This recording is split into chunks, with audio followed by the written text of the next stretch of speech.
And I got to thinking, you know, November 4th was my dad's birthday, and me and my dad was very close.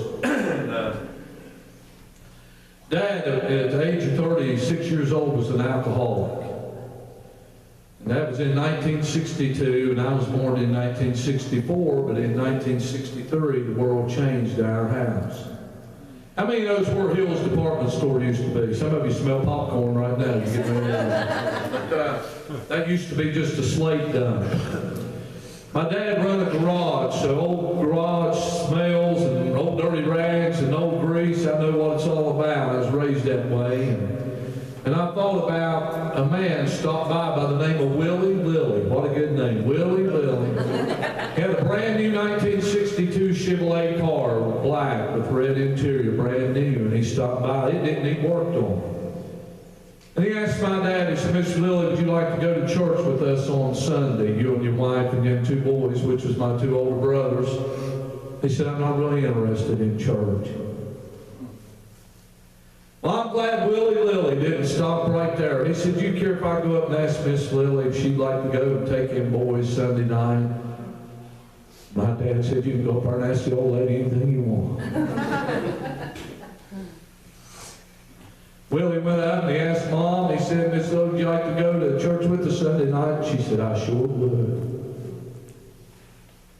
I probably wouldn't be standing here this morning if Mom hadn't said I sure would.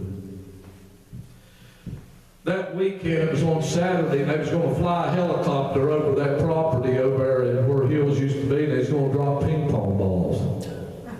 And those ping pong balls, as a kid, if you got one of them, you got a prize. It ain't like us spending that $300 for that claw thing now. How we spend $200 for our grandkid to get a rubber ball. You know how we do. Here's another $1, try it. But anyway, my dad drinking a little bit, he loaded up everybody, and my mom and my brothers went over there. My brothers, I'm sure, if you've got kids, was excited. Well, that helicopter flew over, dropped all them balls. My brothers run everywhere and didn't get one. And I'm sure in a ride home, if you've ever been somewhere and your kid wanted something and they didn't get it, I'd say it was pretty silent. Dad maybe drank a little bit, maybe he didn't pay no attention, but I just see Mom thinking, man, I wish they'd have got something. But anyway, that Sunday night, the man come and got my mom and my brothers, and he took them to church. When they come to church that night, they said, my brothers, they didn't know Jesus from a baseball player, and they come to church, they said that was the craziest place they'd ever been in their life.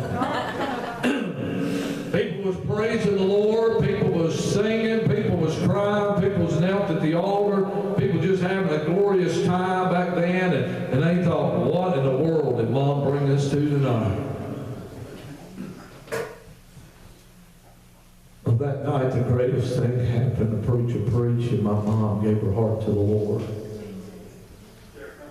Back then, the preachers would say, is there anything you'd like to say? When you got up at the altar, they'd ask you anything you'd like to say. And my mom said, yeah, I'm glad I don't have to stay home on Sunday night no more and watch Bonanza. I'm sure the ride home that night for my mom was a little scary because she was going to have to go home and tell my dad. Back then, they called it getting religion. My mom, just a little lady like she is now. She's 93, be 93 in February. I'm sure she went home. And that night, the house was dark, and everybody was just there, and all of a sudden, Mom sit up in the bed, and she done something you don't even hear in church anymore. She shouted.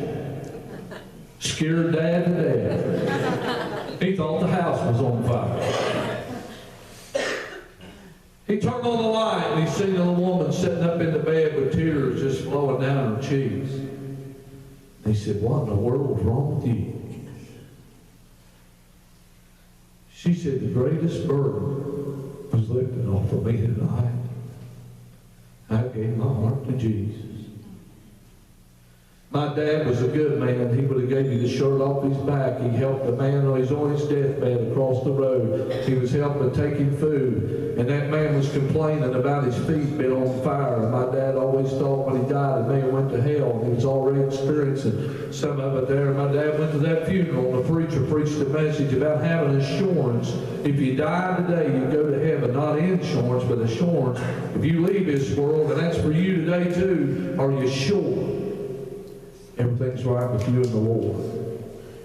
But long after that day, God said, I want to sing you a little bit of this song.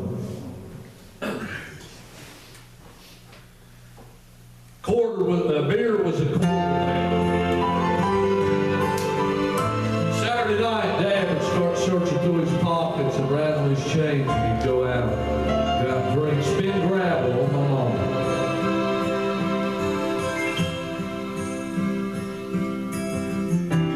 Now and then, an old friend of mine I've not seen in some time will stop by and ask me, where you been?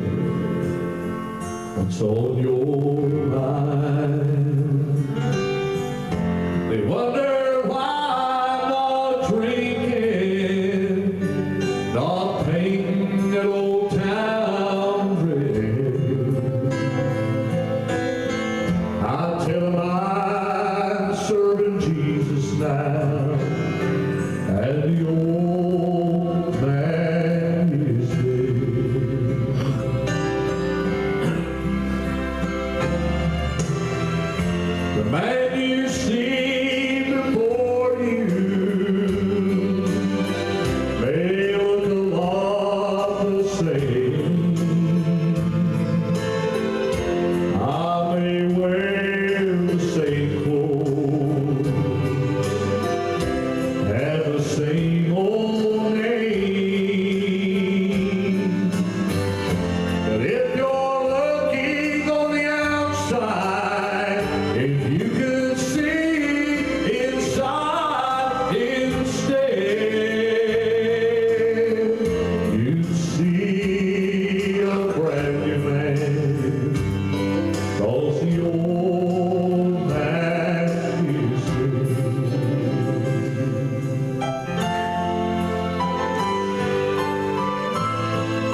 I'm going to hurry up and talk a little bit. You got 2 songs, all right? You okay? Some of you nodded off yes. Hang in there, all right? I want to sing this song because I listen to y'all when every church I go to, I get there a little bit early. Sometimes I don't. Sometimes I blow in, the chords are flying and me flying. But this morning I was listening to all of you, raking leaves and chasing deer and all them things. I heard some things, and I heard someone say, "Oh, I got a Pentecostal preacher here, I got this preacher here, we got these, you got all these people." And y'all are growing. Didn't you say this church was growing as far as the knowledge of the Lord and all that? And I just listened to all of y'all. I said, man, these people around here kind of like each other. There's kind of some love in this church. And the devil will fight that preacher, but when there's love, man, he can't do nothing with that. I want to sing you this song. I think about Paul and them boys back there on the back, and get them boys. But anyway, this song talks a little bit about it. My kids, they're all grown up. My oldest son's 36, and then, like I told you, I got that 30-year-old I'm trying to chase down. But I got a daughter that worked with Paul's wife a little bit, and she's got a little girl now. Because she's 30, and I was needing a doctor. I need to go see a doctor. Well, she's a practitioner, and I called over at Access Health, and I said, I need to find me a doctor. And they said, well, we got Dr. Lusk, which that's my daughter, and then we got another doctor. And so I didn't tell the lady that I was her dad. I said, well, I don't know about that Dr. Lusk. It's hard to tell what she did to me. I just give them, I said, man, I'm really afraid to go see her. And I went through a bunch of craziness, and they said, you must know Miss Lusk very well. Pretty good. It's my old daughter. Well, I'll never forget, Paul. I walked over that morning. I went through that doctor's office, and I went through this little room and a desk, and this girl popped her head over the computer, and she said, Dad, what are you doing here? I said, I'm just here to see the doctor, says. You know, Paul went back there, and I sat down in that room, and tears just flowed down my eyes, thinking, where in the world has time went? Where did that little girl that used to sit on my lap, now she's where she is now, and got her own little girl. And this song, it's touched my heart, and it's touched people every time, a lot of places I've sung it. It says, love the people that God gives you. Not just your family, but everybody that's here today. This lady don't know it, but I watched her come in. And she's seen y'all, and she's about to have a Pentecostal fit right there. Just gonna somebody. You know what that said? I love y'all, and I am so happy you're here this morning. You realize the preacher told me, how many did you say? 8 that left here because of death, that went to heaven? That could be us before the day's out. But God put us in a church together this morning for a reason. Usually when me and Paul get together, he's got a major problem. But God, I've sung his wedding, I've sung his wife's funeral, I've done a lot, me and him's done a lot together. But to get to be in the house of God with each other this morning, I ain't thinking about John Deere, brother. I ain't thinking about none of that. I'm thinking about, man, this is what life's about right here. And it stirs me. I could have a little fit myself, all right? I want to sing this song.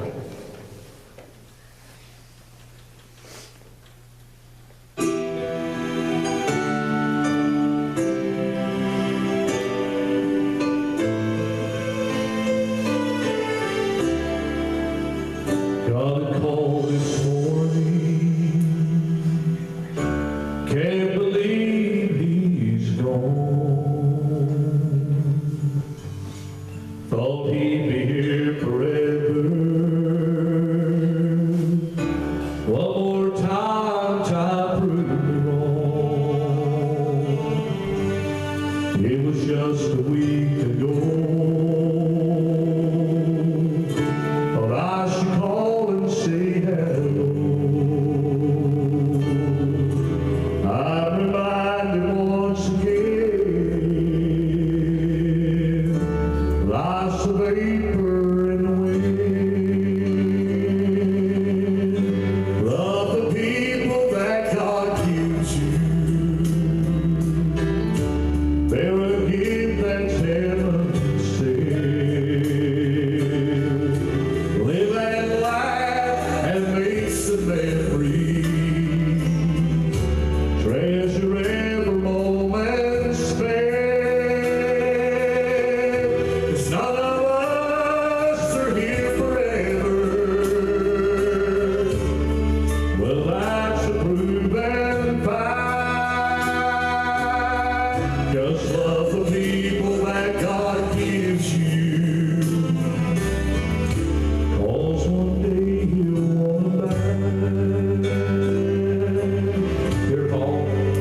Thanksgiving week, and I hope you have a good one, all right? I always think of Thanksgiving, I think of my daughter Kayla. She's was trying to learn how to cook about 2 or 3 years ago. And, she wanted to be a cook, and we turned it all over to her. And I was sitting there in a chair, and she said, Rick, I got some bad news. I said, what's that? She said, I burnt the ham. I said, well, it ain't but about $500, but that's all right.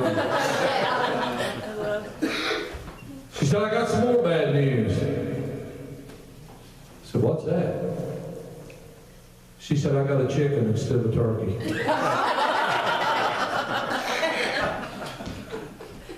Needless to say, we ended up at Bob Evans on that Thanksgiving. Eat what they had. This morning, I don't have a big, great lot of money to give you. I don't have any special gifts. I did bring, Pam sent some flowers with me to give this lady right on in. I don't have a whole lot to do, but one thing I can give you is Jesus. We don't have to wait till Christmas for that gift. Be honest with you, I like Thanksgiving better than I like Christmas. Christmas will stress a lot of you out.